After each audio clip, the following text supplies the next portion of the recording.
नमस्कार, सत श्री अकाल, आदाब। मैं डॉक्टर लोकेश शर्मा, अधिवक्ता जिला एवं सत्र न्यायालय बुलंदशहर पुनः उपस्थित हूँ। कल किए हुए वादे के सापेक्ष मैंने कल आपसे वादा किया था कि एक नवीन विषय पर, एक नवीन बिंदु पर, एक कानूनी ऐसे पहलू पर मैं आपसे वार्तालाप करूंगा, आपसे रूबरू होऊंगा कि जो आपके लिए बड़ा मुफीद होगा। आज उसी बिंदु को लेकर के वास्तविक रूप से बड़ा मुफीद बिंदु है और ये उन समस्त जनों के विषय का मामला है जो समाज में यहाँ पे निवासित हैं और वो कुत्सित मानसिकता से ऐसे व्यथित हैं कि जो अनावश्यक रूप से माननीय न्यायालय के चक्कर काट रहे हैं।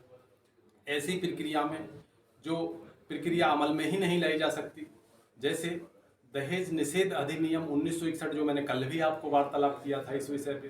तो दहेज निषेध अधिनियम 1961 के सापेक्ष जो 3/4 डीपी एक्ट है, तो उसके सापेक्ष जो सुप्रीम कोर्ट का एक निर्णय है कि जो स्त्री धन है उस पर महिला के एकमात्र अधिकार को बरकरार माननीय सर्वोच्च न्यायालय ने रखते हुए तलाक के बाद उस महिला के पिता के दावे को खारिज कर दिया। आज इसी विषय पर हम चर्चा करेंगे। मैक्सिमम स्थिति में मैं देखता हूं ऐसे कुंठित भाव से, प्रतिशोध की भावना से, ईर्षा की भावना से, बदला लेने की भावना से ऐसे बहुत सारे बात माननीय न्यायालय में विचाराधीन है जो विचाराधीन नहीं रहने चाहिए। आज इसी विषय पर चर्चा करेंगे। विषय बहुत अच्छा है, गंभीर है और पूरा विवरणीय विषय है। तो मैं विषय को शुरू करने से पहले मैं अपने समस्त जनों से, जो भी मुझे देख रहे हैं, जो भी मेरे विद्वान जन हैं, मैं उनसे आशा और अपेक्षा करता हूं कि वो चैनल को लाइक, सब्सक्राइब और शेयर करेंगे। ये 2021 का मामला है। सुप्रीम कोर्ट ने ऐतिहासिक फैसला किया और दहेज से संबंधित पारिवारिक विवादों पर एक महत्वपूर्ण फैसला सुनाया, जिस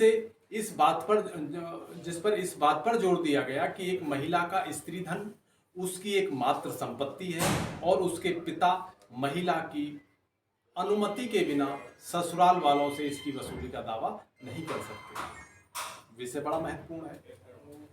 लेकिन यदि ऐसा हो जाए तो उसमें हम लोगों को क्या करना है? जो माननीय सर्वोच्च न्यायालय द्वारा प्रतिपादित है, 2 जजों के खंडपीठ द्वारा प्रतिपादित ये विधान है, मैं उसी का, जिसको आपको वर्णन कर रहा हूँ, उसी की नजीर का हवाला देते हुए आप उस संबंधित प्रक्रिया को समाप्त करा सकते हैं, अपास्त करा सकते हैं, अपने पक्ष में निर्णीत करा सकते हैं।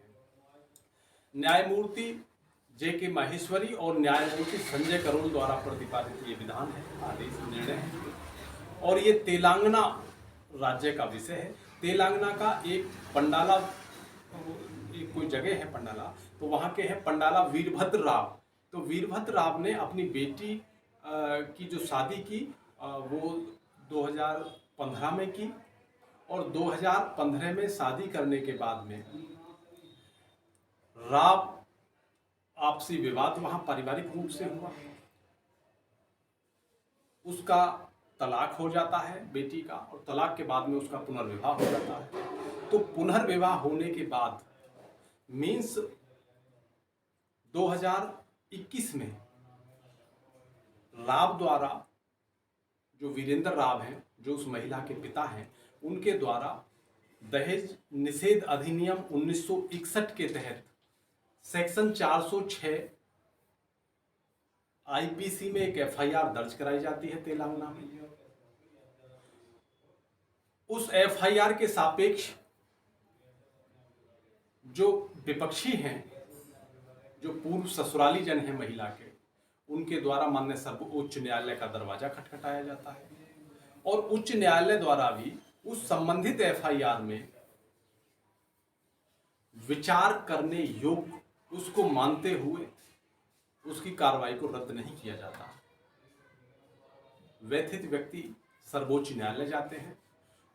सुप्रीम कोर्ट ने सारे तथ्यों को देखते हुए उसको खारिज कर दिया और उन्होंने माना कि सेक्शन 406 चाहे 498 हो, एक बार विवाह होने के बाद यदि पुनर्विवाह हो गया है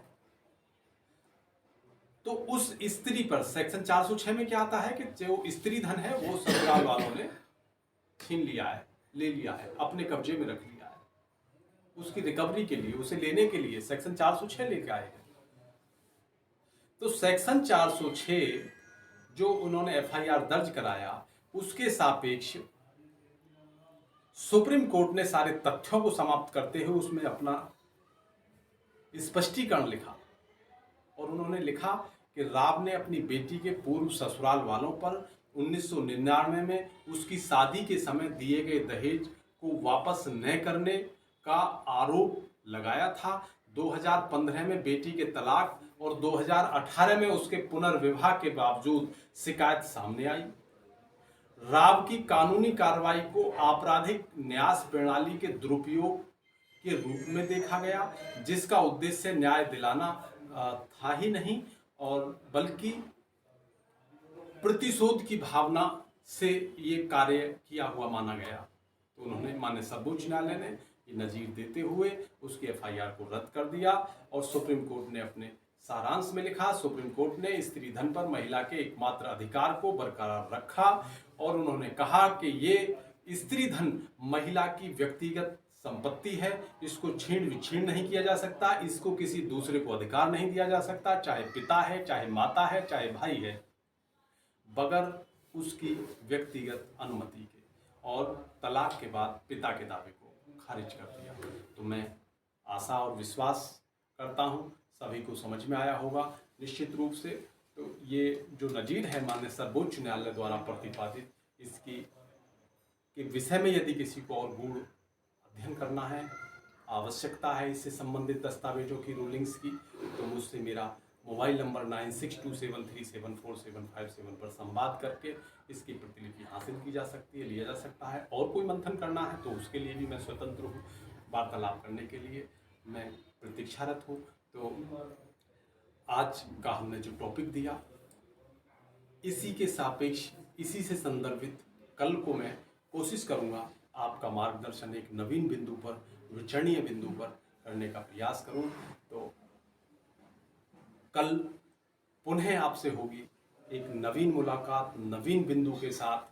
तब तक मैं लेता हूँ आपसे विदाई। नमस्कार।